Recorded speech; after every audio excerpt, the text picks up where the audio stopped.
All right, everybody. It is everybody's least favorite DigiTuber, Tofu Bandit. Today I'm going to be bringing you a BT12 tier list. We'll be going over the meta viability of all of these decks. This is someone else's tier list, so they get all that good credit. I'm too lazy to create my own, but it does have a lot of the cards and decks that we would normally see in a game. So we will start off with Magnamon Security Control. Unfortunately, this deck is C tier. Um, you're gonna lose. It's too slow. It's very memory inefficient, even with some of the plays that it can do. And there's just so many things in the game right now that just trash security. So it's like you're playing a losing battle already when you start, so it's just kind of why play this. This is the lowest that it's been in a long time. It's always going to be around. Just because security is something that you have to get rid of to win the game. So if you can manipulate that or control that or have that beat your opponent, you're going to be in a good time. But with mechanics just trashing so many in a turn, or having the ability to dodge options in security, it's just a losing battle right now. Blue Flare, um, I would say is B tier, potentially in the A tier. Um, it's very fast. It has a very fast early and mid game. It has the ability to have an end game board of superior mode. Um, it has the ability to stun. It has the ability to source strip. It does all the good things that blue does, and then also has a lot of everything is blue flare, so it's all searchable off of its memory boost. And this deck only gets better. I think once it gets the new stuff, it definitely will be A tier. But I think right now, yeah, definitely going to be a B tier deck. Next up, we are going to have Bloom Hydra. Uh, we're going to put this in B tier as well. The deck isn't bad by any means, but there's just, you can get swung over. If you establish boards, you're susceptible to getting Death X. There's a lot of answers to this deck. So I think that it's just the meta isn't there for it right now. Again, so it's kind of taking a backseat. It could potentially maybe even be C tier. It's still, in my opinion, the strongest green deck, but I think that right now it's just kind of in a bad place. Dark Knightmon, just like it's the first letter of its name, is D tier. This deck is interesting. It can do a lot of cool things. It can throw a lot of boards out, but I mean, it's one of those things where it's like this deck just loses to a lot of the big stuff. Like a lot of people say that this is a hard counter to Beelzemon, but then like the other two top three decks, like you just auto lose to or just get beat, you just get bodied by. So it's one of those things like sure it has one matchup, but everything else it just pretty much just loses to. Like anything in the meta this deck, blue flare, you'll just get stunned out. Oh, with this deck, really, this they'll bot deck you, or you give it more bodies to suspend for all of its other stuff. So this is it's just not a great deck. Cross Hearts, I think it's still an A tier deck. It hasn't lost anything. It's in fact gained stuff. It has cool end boards. It's got a lot more that it can do, and it still has the same strength that put it in the top two decks for nationals that we had back. So it's still a very powerful deck. Yes, it has there's certain things that just kind of like this deck struggles to get over or can kind of be blown out by, but I mean that's what makes it not up here in the top, but you'll definitely be able to still take some wins. Black War Greymon is actually I would say B tier. Just because it's a lot slower due to the limit of the War Greymon X. Um, so a pure Black War Greymon, it struggles to build that huge uninteractable stack. And because Beelzemon and some of these other decks are so insanely fast, it can just lose very quickly. It does still have access to all of the good stuff, and it got access to the new tie and some of the new Greymon support, but I don't think this particular variant, like a Black War Greymon top end, is not super great unless you play into Cross Hearts or Hunters. But then you're just going to get bodied by other things. So I think that B tier is unfortunately where this deck is going to be for now. Merva, B tier. It can throw again. It's super susceptible to a lot of things. Like, sure, it can put out a bunch of blockers with retaliation, but there are some decks that just don't care. Um, There's, like Gallantmon can easily, just blow up all these bodies and gain a bunch of resources. Or you can have them all be suspended from a Quartzmon. You can have them all be stunned by Blue Flare. You can get Dark Gaia Force. Like there's so many different options where I think you'd just be better off just playing pure Crossheart. Bjaalstarmon is just it's D tier. Um, Everything this deck does, Beelzemon does better, faster, stronger. um, every single time there's a really good, 7 cost option, this deck is going to rise in prominence and play and like popularity. But at least right now, again, as with security control, actually, you know what? We're going to swap these because I think the Beelzemon is better than pure security control because it still has a rushdown component with the Eismons. So I will say that this one, it technically can steal more. It's probably going to get more games than this one. So we'll put this in C tier and this in D tier. Blue Hybrid is going to be C tier because Blue Flare is just Blue Hybrid but better. So therefore it has to be lower. Again, it's one of those things that like a lot of it's a lot of the cards that make this deck good are have been banned and controlled by banned and controlled. The Ice Wall got limited, Tommy got limited.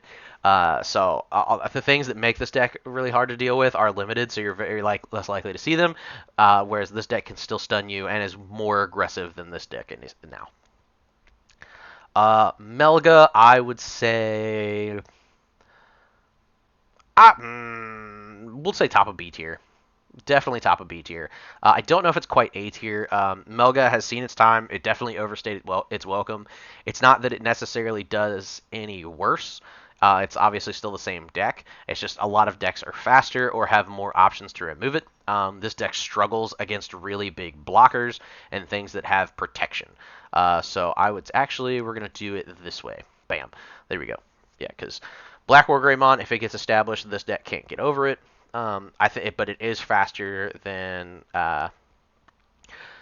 Blue Flare is at the moment, and it can just bounce Bloom Hydra stuff. And then Merva, it could probably struggle with if Merva gets established because again, a bunch of blockers, but they don't really have an answer to stuff being bounced. Armor Rush is it's C tier. I'd say definitely there. It's C tier. It's got a good top end with the Magnamon X, but as long as Digivolve is around and Source Strip is around, like these decks are gonna struggle.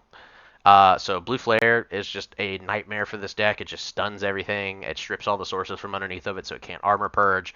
Black War Greymon will Digivolve you. You're just one Death X away from getting just absolutely blown out. So yeah, I think that's a good home for it. It's not the worst deck, but because it still has a very fast early game and doesn't really care about stuff being deleted if it can get its armor purges off. I just think that it's not quite at the power level of these decks. Next up, we have Grandis. Grandis is definitely in the B tier. It had its one good matchup against Black War Greymon, but now their other decks just don't care about it.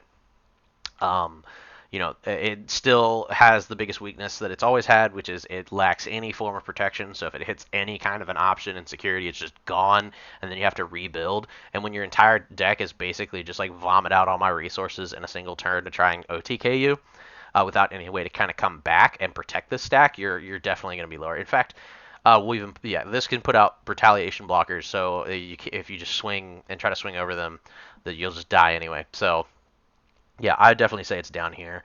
It can still suspend stuff, can still swing, so I think it's definitely better than these guys because it can still come out of nowhere and steal victories, but definitely not the best deck.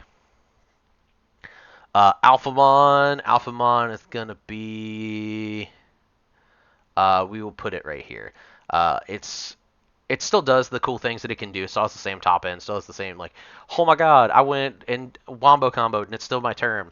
But there are decks now that do that better, that have more protection. Like this was a prelude to Black War Greymon's monstrosity of an uninteractable stack and kind of what we have now. And because it hasn't seen any support that puts it over the top, so it's still where it was. These decks have just rose to prominence and are just better because they can stall you out, freeze you, they can bounce you, they can do all this other stuff, and you only have one out to protection, which is your Doru Greymon. So that's the with that being the only way you can establish protection, you're really really gonna struggle against other decks. Dorbikmon, um, we will put it here. I don't think it's an A tier deck. It's definitely a B tier deck. It definitely has the wombo combo potential of just like I've assembled all 5 pieces of Exodia in my hand. Boom, Dorbic that OTKs you. GG. Go next. But again, it's one of those things that like just has to assemble all their pieces, and when the entire thing banks on you having this one Digimon, and you don't really have a way outside of that to like advance your board state, anything that depends on that is going to put you, actually we're going to put you down here. You're with Grandis. You're in the same boat as Grandis where like you have to assemble your perfect hand. If you do, you're going to get a game win, but that's going to happen less often than these other decks are going to establish board states because they're just more efficient.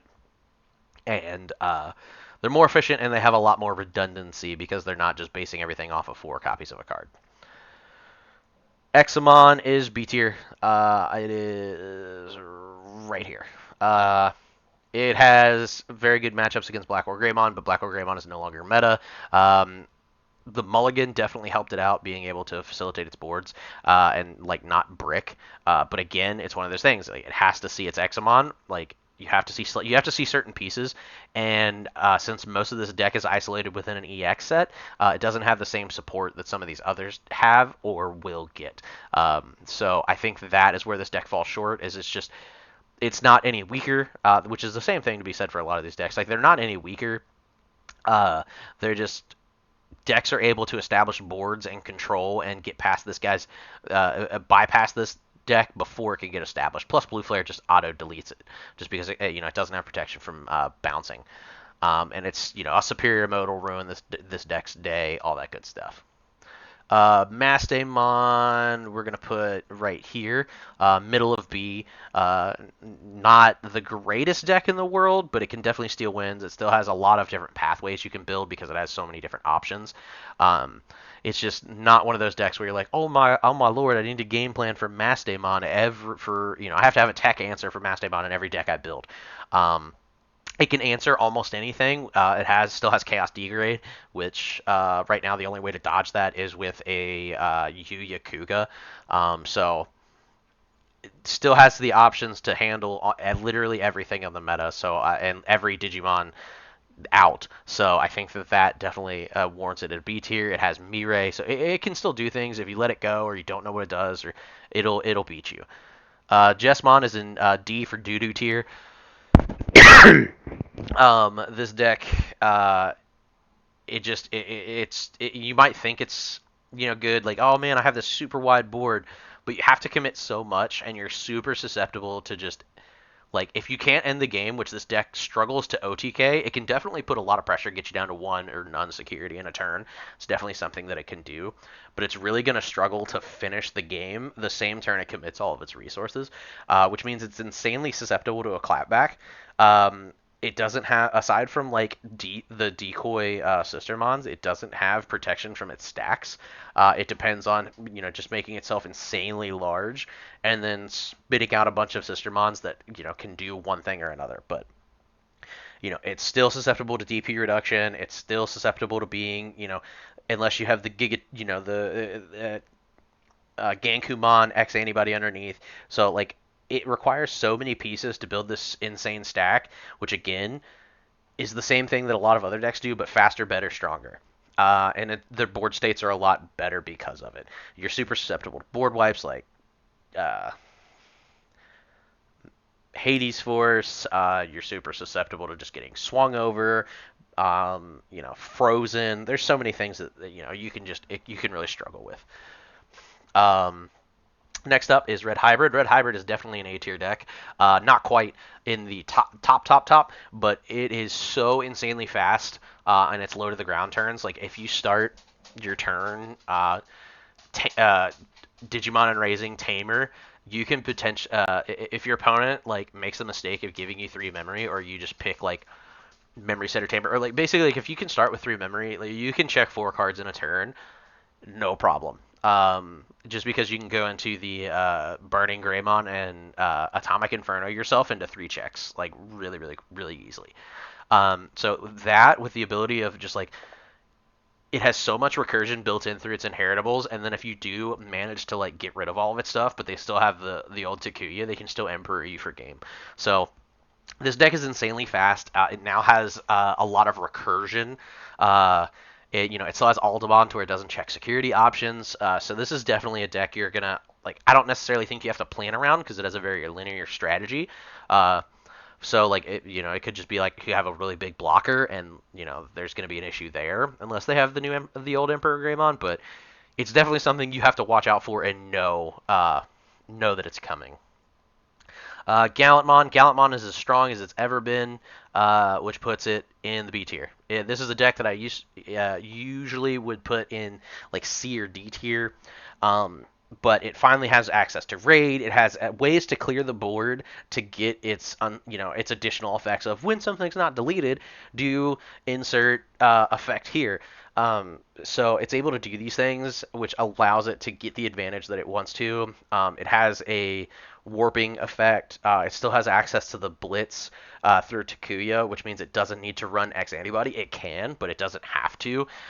So the fact that everything can be utilized through a searchable self-contained archetype without having to run like X antibodies or Cool Boys or other cards outside of there means that it's incredibly efficient and redundant, which just bumps it up, and it now has big bodies, and it can trash security.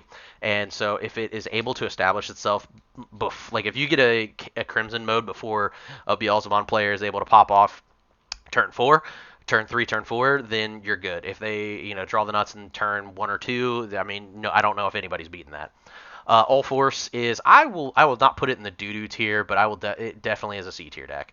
Better than this one. You're heavily dependent on your tamers. Obviously, you run like 87 of them, but you're definitely dependent on your tamers. I know a lot of people thought All Force X was just going to be this end-all be-all answer to make the deck better. It doesn't. It is something that's cool to have, but I mean, theoretically, you don't even need it to be able to win. You do have access to evade, which allows you to dodge deletions, but you're still susceptible to bounces. Venusmon will just ruin this deck's day. So pretty much anything that can interact with the board, a well-timed Hades Horse will absolutely decimate this deck. A really big a Machine Dramon blocker that can unsuspend or block multiple times is going to be a huge issue for you. So there's just a lot that this deck is going to struggle to overcome. Imperial Dramon is we'll do B, top of B, or top of C. Not quite a B tier deck. It just doesn't do the same things. Like this deck, it requires you to, play a bunch of searchers, which is good. But then like your champions, you don't necessarily like. There's only one good champion in your deck, which is jamming Vmon. Everything else is a facilitator for your level 5s. And I've seen a lot of people say that like Imperial Dramon has lost its identity, but I think it's actually the reverse. This deck is so insanely locked into a singular identity that it is actually becoming a detriment. What used to be this deck's strength is now becoming a detriment. Like this deck is entirely built off of swing, DNA, swing, do something, swing, but you don't have protection, so you're super susceptible to just dying in security at any point to an option. You do have jamming, which is nice, but it basically and then a lot of it now is like suspending your opponents. It's trying to develop board control, but it's very easy to play around. This deck's best claim to fame right now is that it can end on a level 7 Quartzmon, which can lock down the board, but then you give up a Imperial Dramon, which is what the deck. You should just play a Quartzmon build, like you should play Bloom Hydra or Hunters at that point. So I think this deck is having the reverse of an identity crisis, and it can't go beyond what the deck was initially made. It's just doing the same things, but in a different way, rather than a new or better way, or a new mechanic. Shine Greymon is right here. C tier for now. It just continues as over the course of the next 3 sets. It will, next format it'll be a B tier, and then in the following format it'll be it'll be one of the top decks, top 1 to 5 decks for sure. But right now, it just doesn't have the same low end support that other decks have. Because like it has a really good boss monster, it has a really good tamer. The problem is that you only have one level 4 you actually want to see in the new Geo Greymon. Old Geo Greymon is lackluster. Gives you a thing to pop out of security, but that's not ideally what you want to do. You have to run other Agumons that might not necessarily fit into your strategy. Like the old starter deck one definitely fits because it gives you 12k DP boost or a 2k DP boost when you swing at a player. Um, but like you don't want to run old, old BT2 Agumon that like lets you draw cards on Tamers. You don't want to run old Geo Greymon that those cards don't really play into what this deck wants to do. You want to be playing your Tamers for free, and you're going more to like facilitating and like building up Marcus, and the cards we've had to support this deck in the past don't really do that. It's more like just have as many Tamers on the field as possible to try and like activate certain effects. So yeah, I think this deck is in the middle of an identity shift, and so as right now, they're just decks that are faster or can beat it out before it gets established. War Greymon is one of our first top decks. This deck punishes those who play the game. Raid is an insane mechanic. Any deck that can take advantage of it efficiently is just going to be a top deck. I know that we had the Banjo Kazooie Marsmon deck that had Raid, but that deck didn't take advantage of it in the right way. And on again, decks that are completely supported through one EX set just don't have the strong enough skeleton to be able to take advantage of mechanics like this. Like War Greymon only needed 2 cards with Raid because it and was able to just absolutely just burst through the meta just because it already had so much support. It already has insane efficiency. It has a Greymon that's memory efficiency facilitation was so good that it actually had to be limited. So this is a deck that you have to watch out for. You have to play around because if you don't and you just leave Digimon unsuspended, you leave yourself susceptible to just being OTK'd out of nowhere. Because of its memory efficiency, it can do all of its plays off of like 1 or 2 memory and still be able to just like decimate your board, as well as having access to the multitude of tamers, being security tech +1 tie, the new tie, which allows it to turn everything from its rookies to its level 6s into blockers, as well as access to Yuya, which allows you to give protection from options, and you have access to BT1 War Greymon that can give an additional security check and ignores options as well. So this deck it has so much support behind it. It's no wonder it's up there. And then Raid is one of those mechanics that just like it's not broken, but because it's able to take advantage of just a player normally playing the game, like, oh, I'm going to put out a Digimon because I'm trying to establish board. Like, you can take advantage of that, which is absolutely insane. Machine Germon, I'm going to say, I'm going to go out on a limb and I'm going to put it in B tier. I think that this deck is one that you have to. Again, these B tier decks aren't decks that you have to prep around, but you have to at least understand what they do. Because if you don't, they have mechanics. They have mechanics or abilities to win the game that'll just like take you by surprise and take you out, absolutely just body you. Machine Dramon being one that gets the effects of all of the Machine Dramon underneath it. It gets all the pieces. This deck's only weakness is in its low end. It's level 3s and 4s. Because they don't really have a ton of really really good ones. The main point is just to shove a bunch of stuff in trash and then go into Machine Dramon. And it has its weaknesses, which is why it's in B tier. It has a lot of weaknesses, but because of the way that it can win, it can create really sticky bodies and can be a problem. This deck can be a problem for anything else in its tier, as well as if it gets established, can create some headaches for stuff above its tier as well. I think that it genuinely earns a spot in B tier. The next of the top 3 decks is Hunters. Hunters takes advantage of what Crossheart used to do, but now is able to shove pieces from trash. It gets access to the ultimate stall card in Quartzmon that can also trash your security, which is insane. It can slow the game down to a crawl, while also being able to put pressure on with Arrestor Germ on Superior mode. It's able to play its tamers out for free while advancing its board state with cards like Damimon and Shoutmon. It has board removal. It really has access to everything, and a pilot who understands the mechanics and game flow of this deck is definitely going to go far. The deck is still, it's susceptible to getting Hades Force, which is why I put it below War Greymon. So I think that it is definitely the top third deck, and it definitely, can it has a very good matchup spread against pretty much everything down here. Um, a Crossheart and Red Hybrid can definitely give it a run for its money with its just pure speed. But I definitely think this is the top third, number three. The number one deck is actually going to, as many could have seen coming, is Beelzebon. It's a deck that many have in their sights to be hit for a limit.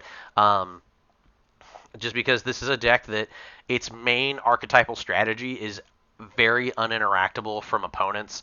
Like outside of Merciful Mode, I can't think of anything offhand that has the ability to affect what's in your opponent's trash. Like without taking stuff out of it. Obviously, there's cards that put stuff back in it, which plays into the Beelzemon plan most of the time. But yeah, it's just one of those. Its strategy requires it to be very uninteractive with its opponent. Once it hits its threshold, it can do crazy, insane things. Almost every card, like being able to get to 15 out of the 20 to 30 cards you need in trash on turn one or two, just speaks volumes as to the power level of the deck. It does technically have weaknesses, like any deck that can block multiple times, any deck that can has multiple levels of protection, that's able to or things that can match it in tempo, which is very very difficult, but it is doable. Um, so it has weaknesses. It's by no means a tier zero deck, but it is definitely the best deck in the format by a pretty solid margin. Um, it's just not a guaranteed win every game.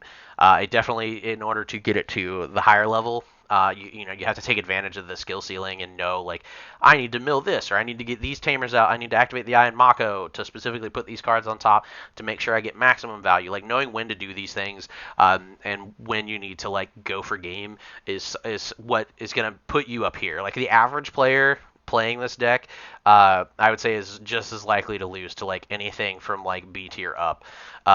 If they're playing Beelzemon, like they have a chance to lose to it. A good Beelzemon player, it's going to take something from like A tier and up to be able to have a chance against it.